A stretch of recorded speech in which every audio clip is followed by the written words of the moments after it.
All right, guys. So Elon Musk just face planted and ate dirt as the Wisconsin Republican Supreme Court candidate that he went all in on just got swamped by the Democrats. So here are the official results with 95% of the vote totals in, with Susan Crawford, the Democrat, at 55% and Brad Schimmel, the Republican, at 45%. A full 10% gap there. And here we also have a map from Ben Wickler, the chair of the Democratic Wisconsin Party, showing a comparison to the 2024 presidential election, where obviously Donald Trump won. And you can see basically everywhere across the entirety of the state, there was a significant trend in the Democratic direction. And again, this is something that Elon Musk was going balls to the wall, all in on, dumping millions of dollars into this and putting it into existential terms. Here we had a quote from him from just a couple days ago where he said that this race might decide the future of America as well as Western civilization. So I guess RIP Western civilization. We did it, guys. It's done and finished and in the ground.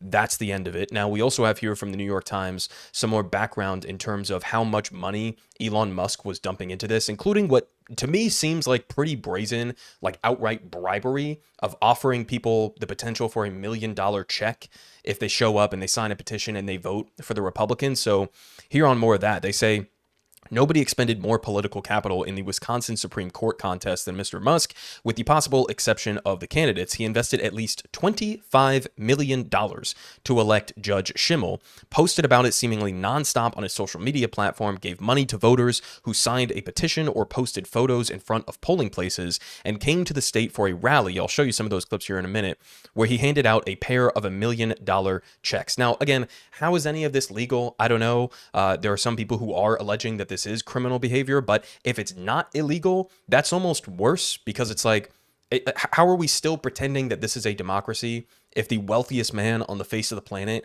can not only dump $25 million into the campaign fund to elect this Republican, but also can directly hand out $1 million checks at a rally, or to send money to people who are signing petitions for him or who are posting photos outside of polling places? Like, none of this should be illegal if it is, right? Now, they continue down here. They say even more than Mr. Trump, Mr. Musk emerged in Wisconsin as the primary boogeyman for Democrats. His involvement altered the terms of the election. Instead of making the race an early referendum on Mr. Trump's White House and abortion rights, Wisconsin Democrats pivoted to making Mr. Musk their entire focus, while Republicans rode the wave of his largesse. And I genuinely don't understand why Elon, maybe he's just such a narcissist and his ego is so inflated that he thought his presence there would be a positive, but there's just no way that it was. Like, in a swing state like Wisconsin, his approvals are not good, right? People do not like the fact that you have an oligarch billionaire, richest man on earth, who's infiltrated the government. He's not elected to anything, right? And he's ripping it to shreds, mass firing thousands of people, destroying agencies that are supposed to go after rich people like him, destroying, basic fundamental programs like Social Security, Medicare, and Medicaid that are supposed to help average working class people. Like, you're not going to be a positive presence if you're showing up and making the election a referendum on you, right? Now, they continue down here in terms of the potential impact of what this Supreme Court seat is going to change. They say liberals will now hold a majority on the Wisconsin Supreme Court through at least 2028, barring any unexpected vacancies. That means that abortion and labor rights in the state are all but certain to get a favorable hearing. At the national level, Judge Crawford's election could soon lead to a redrawing of Wisconsin's Republican-tilted congressional maps, and Democrats believe that that could produce a swing of 2 seats. So, I mean, keep in mind, the House of Representatives, the margin for Republicans is already very slim, to the point now where, and I'll get to this more of this here in a second, they're, like, for example, pulling the nomination of Elise Stefanik because they need her to stay in her seat and not go into the Trump administration because of how slim the margins are, right? So, if potentially there's redistricting that happens and the Supreme Court in Wisconsin is involved in that, that could have a direct impact in terms of who controls the House of Representatives. Now, getting to some of the clips here of Elon Musk and what he was doing in Wisconsin, like, this is a perfect example of, like, maybe why he shouldn't have done this. Here we have Elon Musk at one of these rallies directly attacking Social Security, right? And pushing this bullshit, made up false narrative that there is widespread fraud in Social Security and millions of people are getting checks who shouldn't be, and therefore we need to slash the program, right? So this is his selling pitch, I guess, to the people of Wisconsin. Where how many Social Security numbers were issued? Do you want to? Yeah. So let me tell you what happened here. We started at the top of the system. You want to talk about a lot of it? We started at the top of the system, mapping the whole system of Social Security to understand where all the fraud was. And there's a lot of great people there that showed us really a lot of waste. And so that came with a big list of stuff that we're working on. You've heard some of that already. But this is what jumped out at us.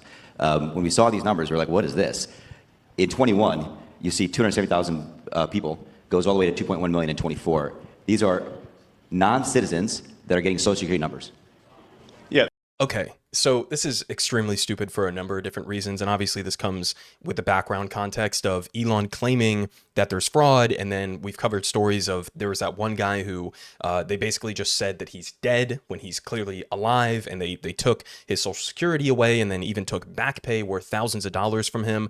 You know, you have other examples of like them threatening to pull Social Security funding from children who are the survivors of or children whose parents have died, and so they're collecting Social Security on their behalf. And this is another example sort of similar to that, where there are people who are non-citizens who have Social Security numbers. That's not fraud. That's a normal part of the process of how both our immigration system, our work visa system, our green card system, and the Social Security system are supposed to function, right? If you're here legally as a non-citizen and you have a green card or something like that, you're going to be paying into Social Security. And part of that is you get a Social Security card, right? Now, there are certain restrictions and differences between somebody who's a citizen and who's not a citizen, but like this is not evidence of some widespread fraud, right? This is just a normal part of how the system is supposed to work. And again, this has been the case with so many different instances of Elon Musk attacking Social Security. Is it's just like either he misunderstands the program, or he's making up numbers, or he's not understanding the numbers. And this is another example of that. So, I mean, great selling pitch, I guess, to the people of Wisconsin. Keep electing Republicans and we'll be coming for your Social Security. Now, another clip here where, and this is just like the most ironic thing that I've ever seen in my life. Elon Musk gets sort of protested at this rally, and he says that they're funded by George Soros. Let's go to and watch this. The federal government, like shocking, really. It's insane. Yeah, it's really wild. So, I mean, it was inevitable that at least a few Soros operatives would be in the audience. He's saying this at the same rally where he's literally handing out $1 million checks to people to support his preferred candidate. Like, Elon Musk is an even worse version of whatever the worst version of George Soros is that they claim that is the case, right? Elon Musk is George Soros in the Republican mind on steroids, okay? You can't jump into an election, spend $25 million, hand out $1 million checks to tell people to vote for the Republican, and then pretend as if the opposition is astroturfed. Like, this is literally you. You are the billionaire that's infiltrated our political system, okay? Now, this is, again, another talking point that we've seen over and over again from Republicans.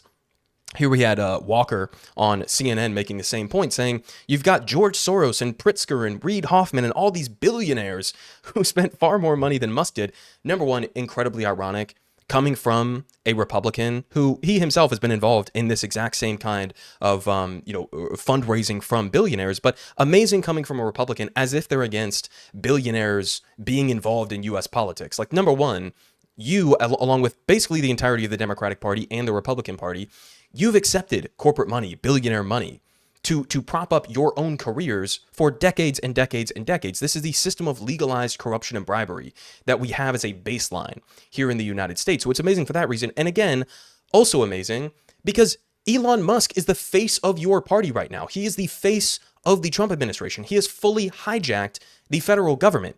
And you're talking about the influence of more democratically aligned billionaires like George Soros and Reid Hoffman.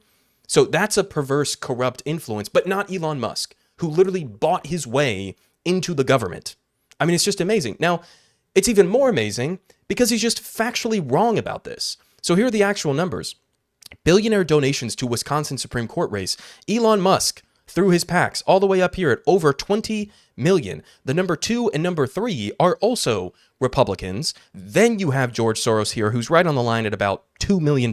Now, again, this is not how our campaign finance system should be working in the first place, right? We shouldn't have corporations or super PACs or billionaires who are able to infiltrate our political system like this, right? We should have publicly funded elections. I don't agree with Democrats doing that or Republicans doing it, but like, you are the perfect example of what you're claiming George Soros down here is doing.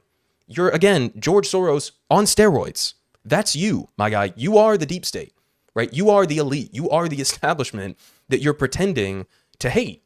Now, we also had this clip here from Harry Enton, which was amazing in terms of just how unpopular Elon Musk really is. So let's go ahead and put this on 1.25 times speed, and then we'll watch. If you are a Republican candidate running in a swing state, you don't want Elon Musk anywhere near you. Yes, maybe you like the money, but you do not want his presence in your state. Why is that? Elon Musk, simply put, is an unpopular guy. He is political poison. Look in Wisconsin, his net favorable rating, minus 12 points, 12 points underwater. That is an even worse number when you look nationally. Look at that. It's minus 17 points. So if there's one big lesson to take away from Wisconsin is Elon Musk does not help Republicans when he shows up. If anything, the data suggests that he hurts them. Republicans, stay clear of Elon Musk if you want to win in a swing state, at least in terms of his physical appearance in your state. All right, what did we see in terms of swings in Florida? What do we see in the terms of swings in Florida? You know, we were talking about Florida 6, and you can see it here. The election margins in the U.S. House District, you know, Donald Trump won the 6 by 30 points. So he goes on to talk about some of the other elections that happened, and you can see here as well the shift between what happened in the 2024 election and what happened in these special elections. And typically, it's a good indication of what's going to end up happening in the midterms in these off-year special elections. If like the Democrats are overperforming, they're typically going to do well in the midterms. Vice versa works the same way as well. And here you see in the numbers, I mean, in 2024, in Florida's 1st district, Trump won by 37, okay? Now in this year, in Florida's 1st district, the Republicans still won, but it was only by 15, right? So you're cutting that more than in half. That's what, a 22-point drop-off there that we're talking about? In Florida's 6th district, basically the same thing. Trump won it by 30, and then in this 2025 special election, the Republicans still won it, but only by 14. So again, like a 16-point drop off there. So again, encouraging signs there if you're a Democrat in terms of potentially what's going to happen in these elections moving forward and heading towards the midterms. Now, I do have to say, one of these Republicans who got elected, I can't remember if it's in the 1st district or the 6th district, but this guy is absolutely unhinged, specifically in regards to his takes on Israel. So this is the guy who Trump, as you can see down here in this tweet, was endorsing as an America First patriot. America First.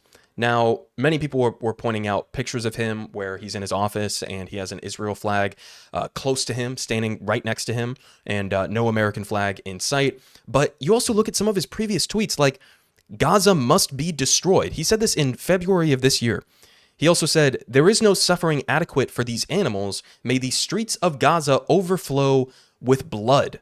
There was another one where he was making fun and mocking a picture of a dead child from Gaza. There was another one here where he says, kill them all, no mercy, bombs away.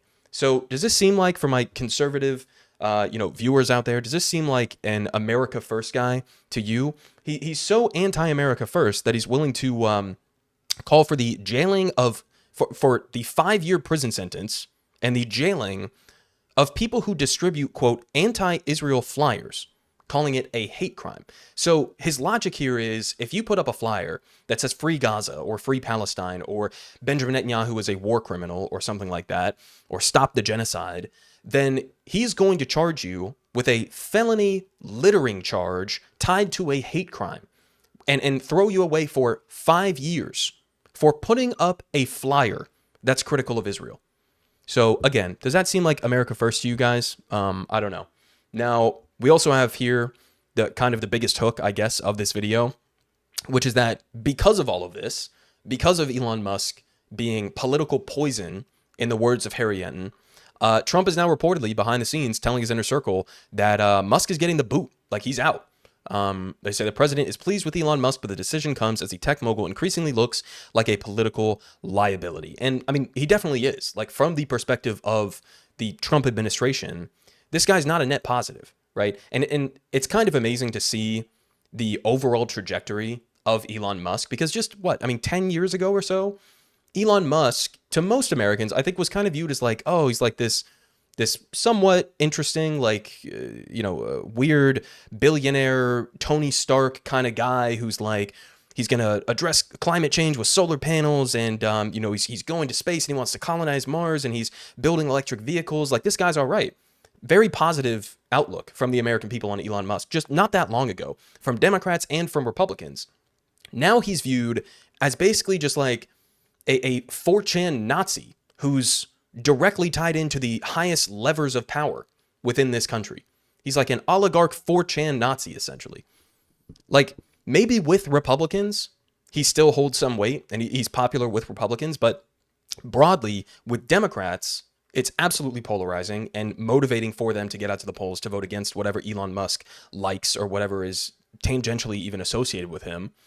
Clearly Trump is seeing that, and he wants him out. So we'll see what happens. There are a lot of theories that are going around in terms of why Elon has been granted the power that he has. I mean, the obvious explanation is that he dumped a historic amount of money into Trump's campaign, hundreds of millions of dollars that were spent to buy his way in. But, we'll see what happens over the next couple of weeks. It could be that the breakup is finally happening. Now, we also have here from Brian Tyler Cohen, again, as a reminder with the outcomes of these other Florida elections that happened. He says, now you know why Trump pulled Stefanik's nomination. They are fully aware of the political environment they've created for their own party. And he's right. And it's like, what exactly did you guys think was going to happen, right? When you're going after some of the most popular and effective programs in the country that tens of millions of people rely on, whether it's food stamps or it's Medicare or it's Medicaid or it's Social Security, when you're going after these programs, at the same time that the core plank of your agenda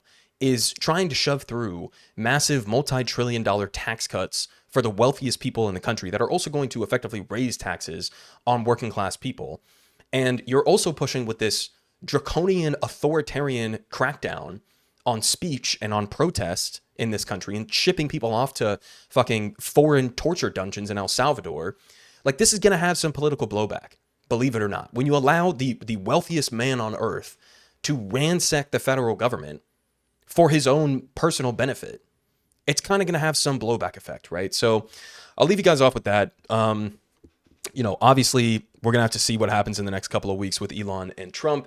Could be possible that he's finally going to be somewhat less prominent, and that's always a positive thing. Politic guy has the best politic. Believe me, no one does it like him.